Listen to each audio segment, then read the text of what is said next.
ডালটা বাজার থেকে চড়া দামে কিনে না এনে যদি বাসায় বানানো যায় তো কেমন হয় বলো তো। আজকে আমি ফ্রিজকে পরিষ্কার করতে গিয়ে ফ্রিজের ভিতরে অনেকগুলো গরুর চর্বি পেলাম, আর মাথায় এসে গেল যে এটা দিয়ে ডালডা বানিয়ে ফেলি আর তোমাদের সাথে শেয়ার করি। তো এটার তেমন কোনো কাজ নাই, ভালো করে বেছে ধুয়ে কেটে নিয়েছি ছোট করে। এখন এটা শুধু জাল দেওয়ার পালা। একটু ভালো ফ্লেভারের জন্য তেজপাতা আর সাদা এলাচ দিয়ে দিলাম।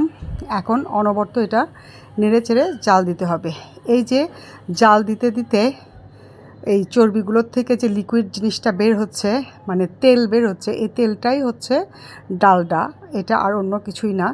এই ডালডাটাই সংরক্ষণ করে সারা বছর আমরা ব্যবহার করতে পারি বাজার থেকে, আর চড়া দামে কিনতে হয় না।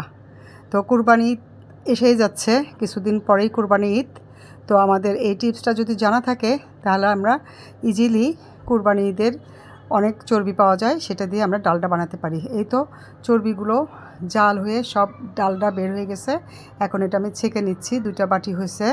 এখন এটা আমি ডিপ ফ্রিজে রেখে দিব আধা ঘন্টার জন্য। আধা ঘন্টা পরে বের করে দেখছি, দেখো একদম পরিপূর্ণ ডালডা তৈরি হয়ে গেছে। এই তো এইভাবে তোমরাও বানিয়ে নিও আর সারা বছর সংরক্ষণ করে দামি জিনিস উপভোগ করো। আল্লাহ হাফেজ।